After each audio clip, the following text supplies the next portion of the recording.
Okay, so look, I know, January the 1st is just like any other day. There's no reason why you couldn't have started working on your goals a month ago. You don't have to wait for New Year's and set New Year's resolutions. And I get that, but damn, planning and organising and just feeling reset for the new year feels so damn good, so I'm gonna do it anyway. And I wanna be real with you guys, I feel like for the longest amount of time, I felt like I wasn't truly living. I would set goals for 5 years in the future and I would say to myself, once I achieve that, I'll be happy. And I feel like 2021, I really changed that around and I became a happier person in the present moment. So whilst I don't feel like we need to constantly set goals or try to change or improve, I do think that sometimes growth isn't just about setting goals and success. I think sometimes it's just about letting go of our limiting self-beliefs and trying to become that person that we feel like we really are. And right now, that's what I'm really focused on. So in today's video, I'm going to get reset for 2022, start reflecting on my goals and planning ahead without getting overwhelmed. So the purpose here is to do anything that's going to help you gain mental clarity. Yes, you can sit down and start planning your goals straight away for the new year. I know that's the fun part. But I find that we consume so much information that it distorts our perception of what we actually want. I feel like we need to switch off and get back in touch with ourselves before we decide how we want to reinvent ourselves. So how you do this is completely up to you. For me, I find it so helpful to clean and declutter my space with music on. I do this before the new year every single year because whenever I clean, I feel so much more mindful and mentally free. I have a whole video on a full decluttering process if you need a hand. You may also want to have a social media detox to recalibrate yourself. And I think this is really important because at times social media can really be the devil.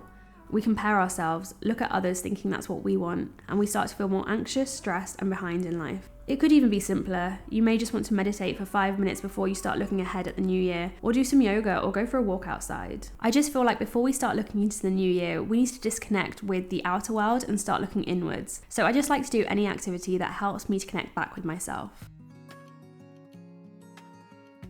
Before I look ahead at the new year, I also reflect on the year that's just gone. I always do this in my journal, but maybe you want to do this on a Notion page or in a notebook. I feel like we shouldn't go into the new year with a scarcity mindset, thinking that we want this and we want that. I feel like we also have to appreciate everything in the past year, even if things didn't go well, and we need to understand how we got to where we are now. So I start by writing out a summary of 2021. What are the things that I want to remember? This is such a nice thing to look back on every year and I love doing this. So for me, this was obviously getting engaged, married and living with my husband, life getting back to mostly normal after lockdown, my brother's 30th birthday, friendship changes that I've experienced, climbing a mountain for the first time, my YouTube channel growing to 4,000 subscribers and starting art again. Then I asked myself these questions. What did I enjoy doing this year? What did I find the most draining? What skills and lessons have I learnt? How have my relationships changed and why?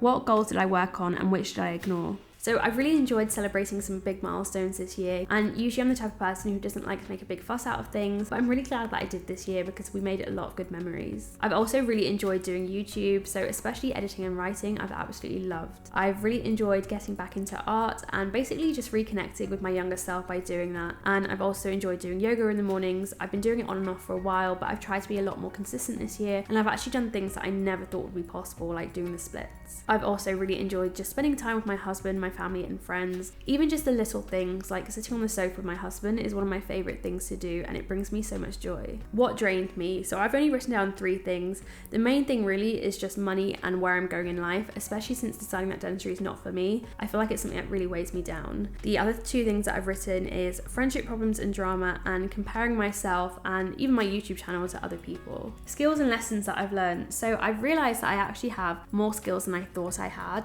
Because obviously all I've done is dentistry, I thought that's all I could do, but this year I've realised that I can write, I can film and make YouTube videos, I can draw, I can do yoga, I can wedding plan, and I can also create digital products because I created a lot of my own things for my wedding. I've also realised that I'm better at connecting with other people than I thought I was. So I'm not even just talking about this community of 4,000 people, which I absolutely love, but also I have a friend who's going through a breakup and I called her kind of gave her some advice and tried to make her feel better, and the next day she messaged me to say that I had made her feel so much better, and I didn't know that I was actually capable of doing things like that. So just things like that, and reminding myself, especially based on my history, that I actually am better at connecting with people and making friends than I thought I was. The other lesson that I've learned is that if I follow joy, I should end up in a happy place. So even if I don't really know what I'm doing, so long as I follow joy, I should end up somewhere where I'm happier, versus trying to set 5-year goals based on what I think I should do or what I think I might like.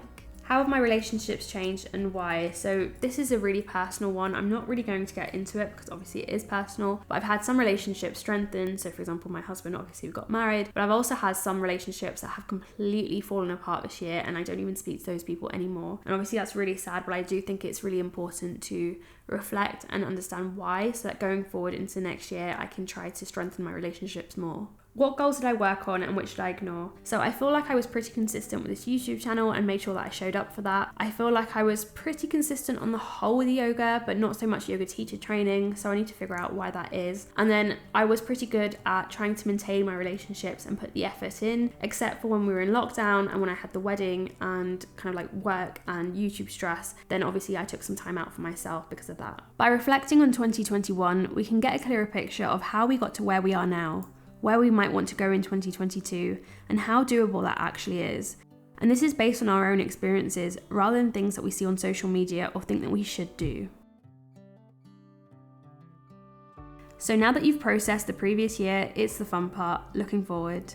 What does reinventing yourself in 2022 look like for you? What are the things that you want to do, experience, or be? So without overthinking, just grab a piece of paper and write down 25 things you want to see in 2022 or in your ideal life. And let this be natural. Let it just flow and just throw anything on the paper. And try and let it be relevant to all areas of your life. So career, finances, health and fitness, relationships, fun, personal growth and community. Then look back on that piece of paper and order things 1 to 25. 1 being what you want the most and 25 what you least want. Then cross out the last 20. These are 20 goals that you're going to completely eliminate. So this is Warren Buffett's 25-5 rule, and the whole concept behind this is that we physically can't do everything. We would end up being burnt out or so overwhelmed. But the problem is there's so many things that we do want to do. So by crossing out those last 20 things, you're eliminating the things that are most likely going to distract you from the 5 things that you actually really want. So when you do this, you should be left with 5 goals. So mine are to build on my family life with my husband, which might include having a dog next year, fingers crossed, hopefully moving and having more date nights and family weekends. To build on this YouTube channel and publish weekly videos alongside writing more. To be more strong and flexible, and especially to improve my breathing. I love yoga, but I have asthma, so I feel like I need to do more aerobic exercise. To develop the friendships that I've made last year, and to visually communicate my ideas and my emotions through some form of art. Then I like to make sure that all of the goals that I've set are dark goals. So this is a concept that I created last year, and the whole idea of it is that I want to set goals that I actually want and not goals that I think I should do or goals that are based on ideas that I've seen from somebody else's life, because I feel like that happens a lot. So I'll leave a link to that video somewhere on the screen, but essentially I like to set goals that I have an intention for, that are within my control, that I have an emotional connection to, and something that will balance my life out. So let me give you an example. Let's take my goal to do more aerobic exercise. My intention is to improve my breathing so that I'm less fearful of my asthma. Is it within my control? Yes, because I can choose to do yoga along with other forms of exercise. Do I have an emotional connection to it? Yes, because I know that fear that I feel when I start struggling to breathe. And I also know how empowered I feel when I'm doing yoga and I'm able to connect to my breath. Will it bring balance to my life? Yes, because I think health is such an important area of our life. And I feel like I often neglect health and think about strength and how my body actually looks, rather than thinking about the health of my actual organs. So I feel like all 5 of my goals are pretty valid, and something else that I want to mention is that I feel like setting 5 brand new goals is really overwhelming, and it's something that I try to avoid doing. So with all of my goals, I feel like they're already building on things that I already do in my life. So for example, I already do YouTube, I do yoga, I do art,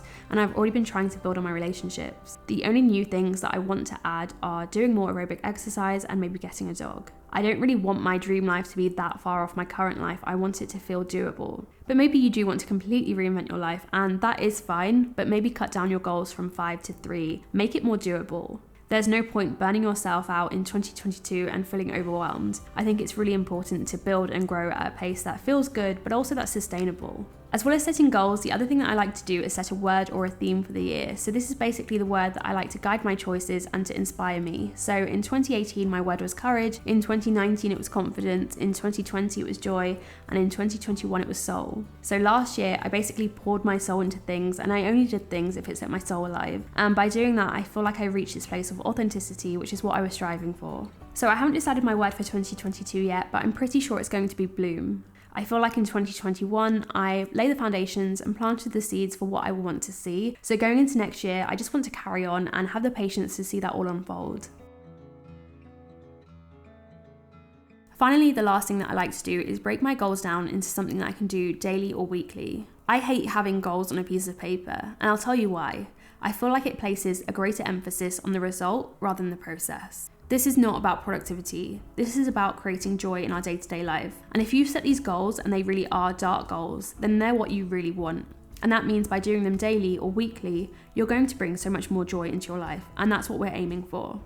So firstly, imagine that you made no changes in your life and you continued right as you are now. How likely is it that you'll achieve your goals? What changes need to be made? What do these goals look like if they're a part of your actual life? So for me, this is going to involve setting time aside each month to plan some dates and family weekends with my husband, making sure that we're ready for a dog, continuing my system of writing, filming and editing videos every week and writing daily, doing yoga daily and aiming for 75 minutes of aerobic exercise every week, making the effort to see or have really good conversations with my friends every month, and using my sketchbook on a weekly basis to draw out ideas or unwind. So by breaking this down, I can already see how these goals are already a part of my life and how my day-to-day life is what I want it to be. Yes, I want to completely reinvent myself, I want to grow and I want to build on my relationships, but I don't want that to be a far-fetched reality that feels out of reach. I want it to be part of my life right now. So that's how I like to reset and plan for the new year, and I'm so excited for what next year has to bring. I just want to take this time to thank you guys so much for being part of this community. It's so important to me and I appreciate you so much. So happy new year, and I'll see you in 2022.